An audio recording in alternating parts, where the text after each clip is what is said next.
Good morning from Cameron, Missouri, Shelby State. I'm going to show you the sunrise. Well, kind of. It's not going to pick it up there. Anyway, run an intro.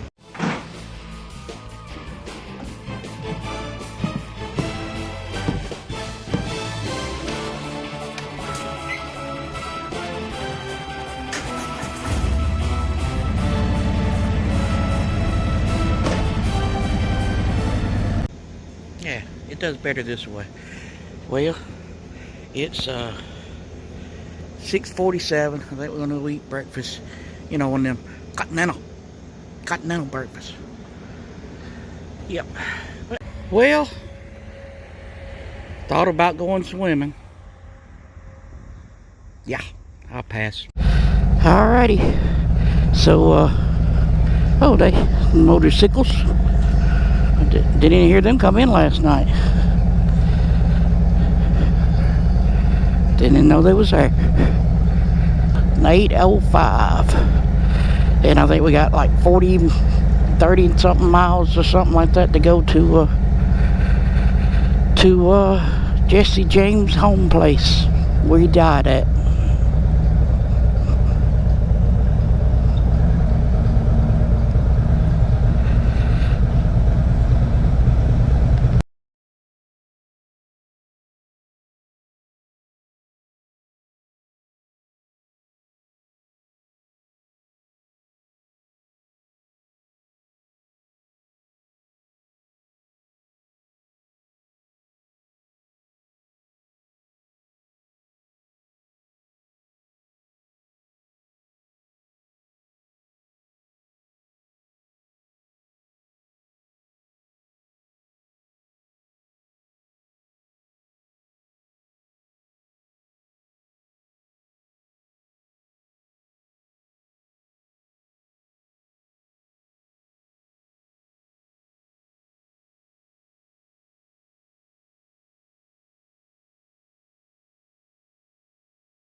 Alright, folks, here we are on, I don't know how many stops, day 4, but Jesse James' home where he died at, I think, museum, and there's a Pony Express museum and a Pony Express sign.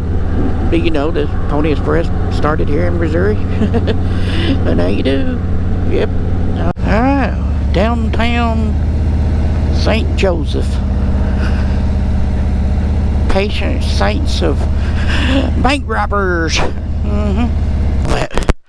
maybe I cut it off, but here's the Patterson house. I guess this is Jesse James' house too. It said museum. Welcome to Blue Bike Noise channel. Run that intro.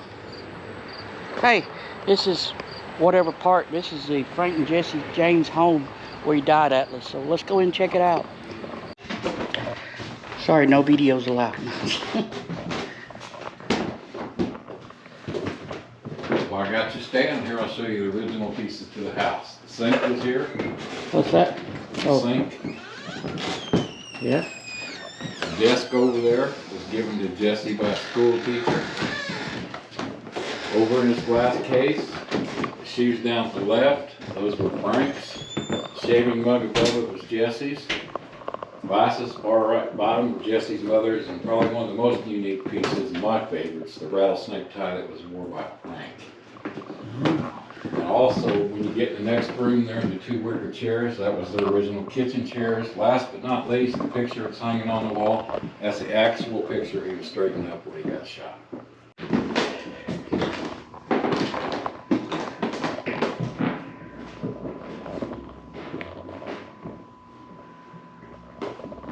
Killed in this house April 3rd, 1882. At age 34, he'd been an outlaw almost half his life. He moved here with his wife and 2 small children on Christmas Eve, 1881, and lived here 100 days. The house was located then at 1318 Lafayette Street on the hill about a block north of here.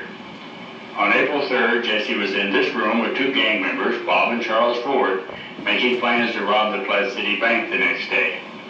Jesse noticed the needle point on the wall was crooked.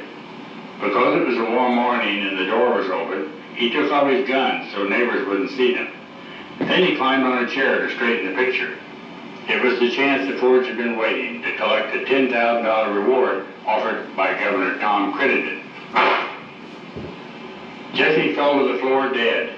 Only Bob fired. The bullet entered behind his right ear, and some believe it came out over the left eye, leaving the legendary bullet hole.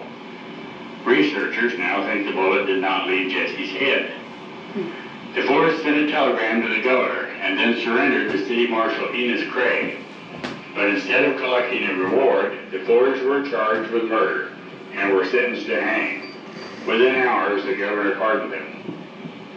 Below the needle pointed at the bullet hole, over the years people chipped away pieces of the bullet hole.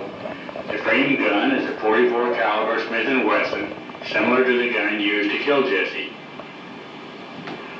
The famous outlaw was responsible for the deaths of at least 16 people, but sympathy did not rest with the Fords for killing him with his back turned.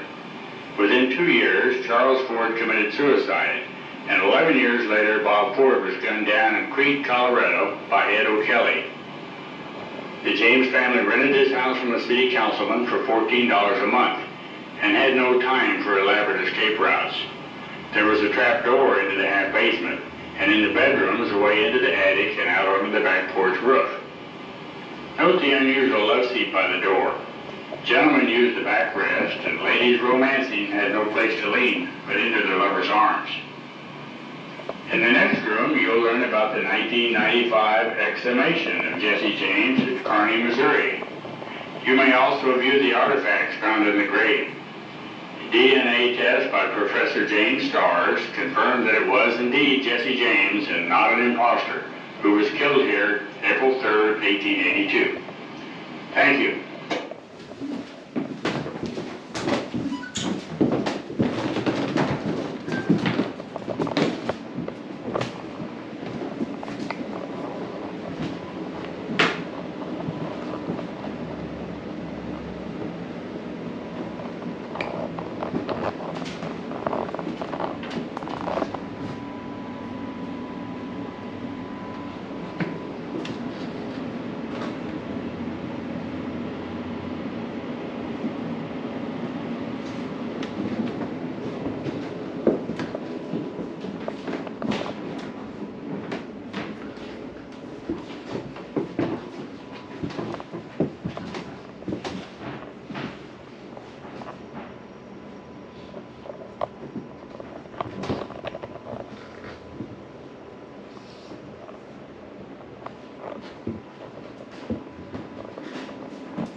Well, there you have it, folks. The Jesse James home and all. So, yeah. Guess we'll walk around the house.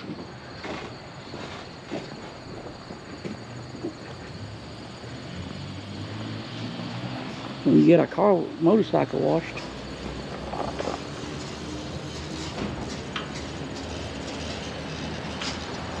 The house was moved from like 1 block up north. Looks like it's gonna rain.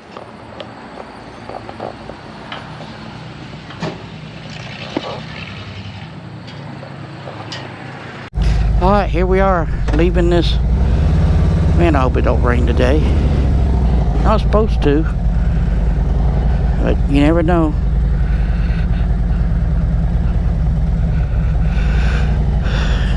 Music.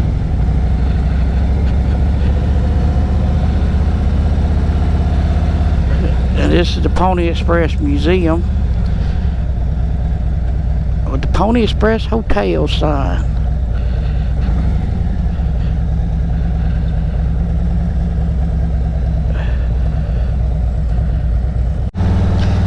Alright folks, if I'm recording, we headed to the world's largest ball of string that's not twine, made by one person.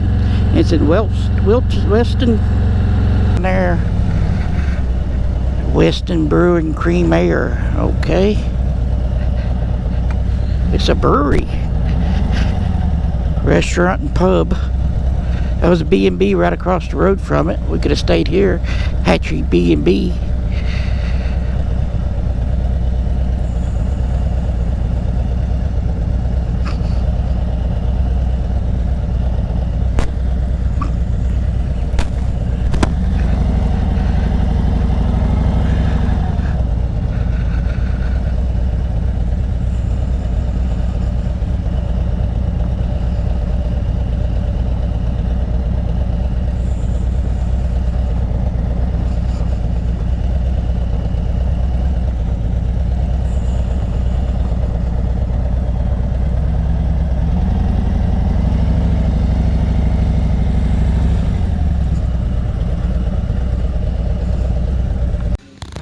Finley Stephens ball of string, not twine. This is amazing oddity.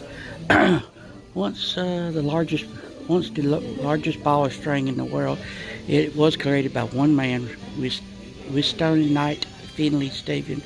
The ball weighs 3,000 pounds and featured in the Guinness Book Record 1974.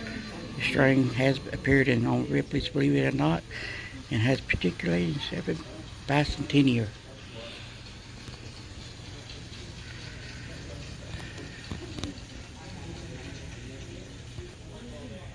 There you have it. Ball string. Yeah.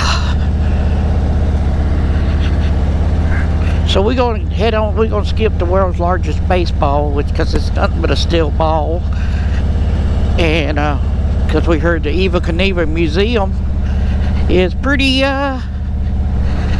It takes you 2 hours or so to see everything. So let's get on down there.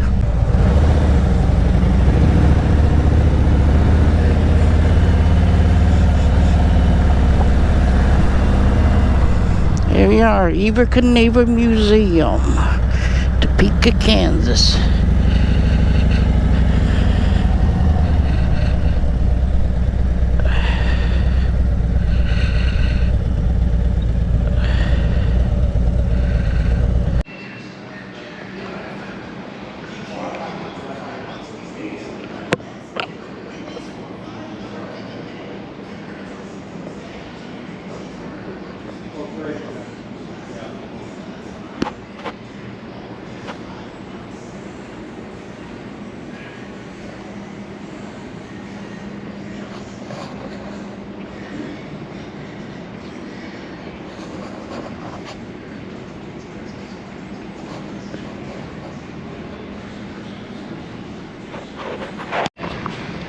Welcome to Blue Bike Board Channel. We're here with Evel Knievel. So now we're headed to Truck Hinge.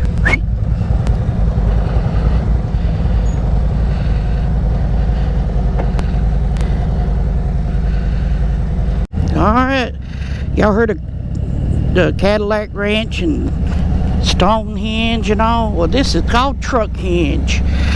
Yeah, buddy. So it's a bunch of trucks and they in the shape of Stonehenge, but these are Truck Hinge. So we'll check it out. It's on the roadsideamerica.com and it's on the Roadside Distraction Tour. Thank you 603 Ride for the distractions. Ooh, that's a Hudson Hornet. Yep, that's what the sign says. Truck Hinge, Less Man's Farm. Okay. So this is sort of like Sam G land, I guess. Oh, Lucille's gonna need a bath when we get home. Peacock. So, truck hinge, Essen firm, and Peacock. Throw his beer cans out, people run over them. Enter stop here.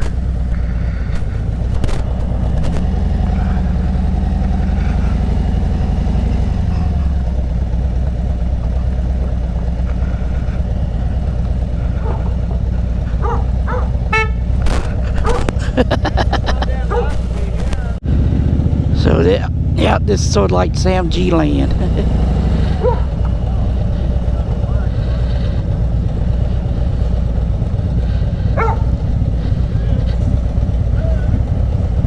Got hoodwink. See, hoodwink. This man here did all the chainsaw carving. So what we got? Popeye? Popeye. Rainwater.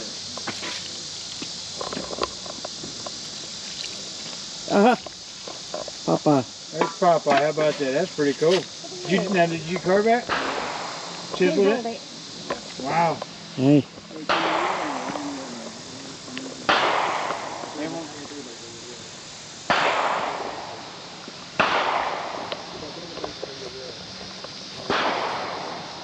At the rock quarry.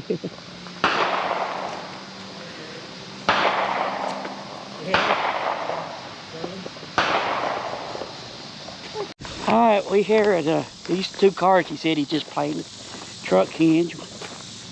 That's a Monte Carlo. And, oh, on it. That's a Granada. That's Cadillac converter's gone. Well, that's a 70 model car, so he probably didn't have them. That was just a muffler. Right? Yeah. This is a Granada. Yeah, Ford Granada, so it's... Ford Granada. It is freshly buried.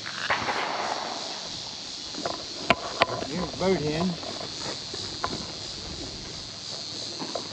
Whew.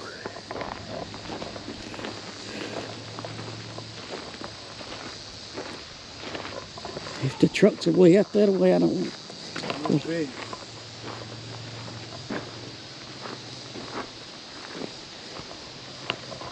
We've got to go farther back. I don't know.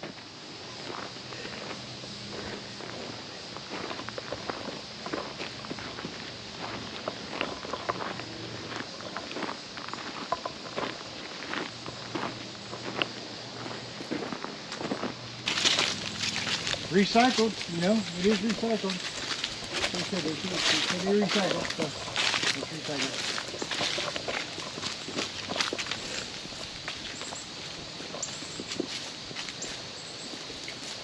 Everybody, you know what a pecan is? These are called pecans. Got it on the spot. We have found it. It is truck hinge. Memorial for Liberty. Woo!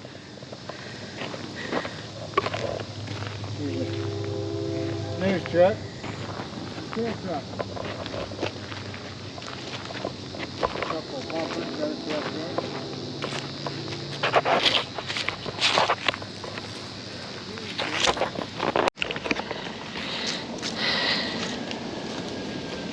there. Is this the something? 69th Street. 69th Street. Dead end.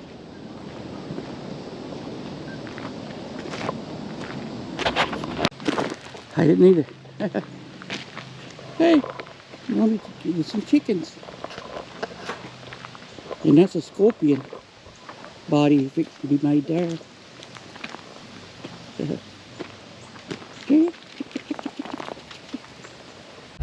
Alright, this is yeah, pretty this is the man that did it all, and he's in his 70s.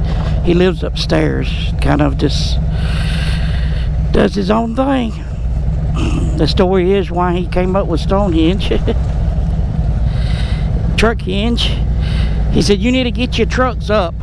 I'll pick up all these trucks. So he set them on his end. He said, yep, they standing up. I picked them up. So that's how he got started. So now we're going to a hotel. Day's gonna be a short day, I guess. Alright, so here, check out that video there, and that one there. Hit the subscribe button, and that's all for today, folks.